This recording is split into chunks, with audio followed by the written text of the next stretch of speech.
Good afternoon and welcome to our Super Sunday of football, and what a game we have for you this afternoon between Essendon and the Sydney Swans. The Swans in third place on the ladder, but the Bombers back in seventh and starting to mount a challenge. And if you saw their match against the West Coast Eagles a few Friday nights ago, I think we might just be in for a top afternoon of entertainment. Well, the Davis Cup is all wrapped up. Australia won the doubles and then Pat Cash won in a match reduced to a best of 3 sets. So you've got no excuse for not sitting down all afternoon and watching the football. Helping us enjoy it in the studio here this afternoon is Mark Harvey. Thanks very much for joining us. Thanks, Drew. Couple of premierships before you even got out of your teens. What a great start you had to your career, but gee, things went off the rails this year. 3 broken legs.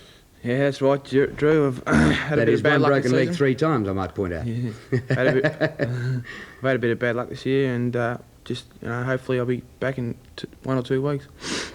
Well, we're about to cross up there, but the Bombers starting to get back towards full strength. Even the seconds, they've got plenty of premiership senior players there. Yeah, we're starting to get a few players back now, which is good. It's starting to get them in the right part of the season. So, hopefully the boys can pull this one off today.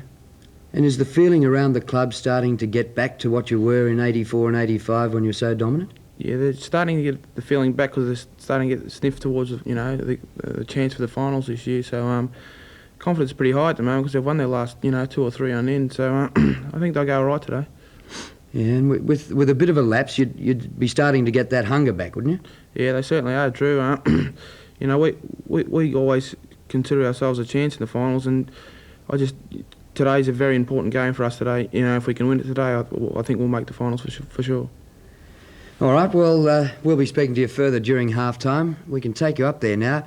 I just wonder whether the boys do know the result in the reserves, because the Swans haven't been travelling that flash this season in the reserves, and the Bombers look pretty good. What did they win by, Tim?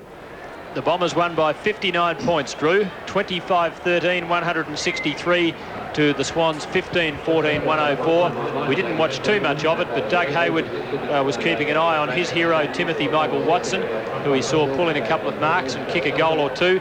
Van der Haar playing as well was conspicuous, so that's good news for Essendon. Great day here, big crowd at the SCG, and the stage set for a really big match. Essendon with 6 matches left, and this is the first of their clashes against the big 3. They've got the Swans, Carlton next week, and a couple of weeks further down the track, they've got the Hawks, and they really need to win a couple of those to have a chance of making the 5. They're 4 points out, and a substantial slab of percentage. If they win today, they join Geelong.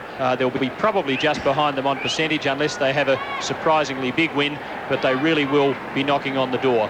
And they're probably slight favourites. The Swans going in without Ironmonger, Carroll and Williams. So into the side for the Swans come Quirk, Scott and Browning. Essendon, we're told, will line up with the 20 as named. Kevin Bartlett, great feeling here, terrific atmosphere, and I think we all feel that we might see one of the really big ones of the season so far. Well, Tim, I think prior to the round, we all expected that this game was going to be the match of the round.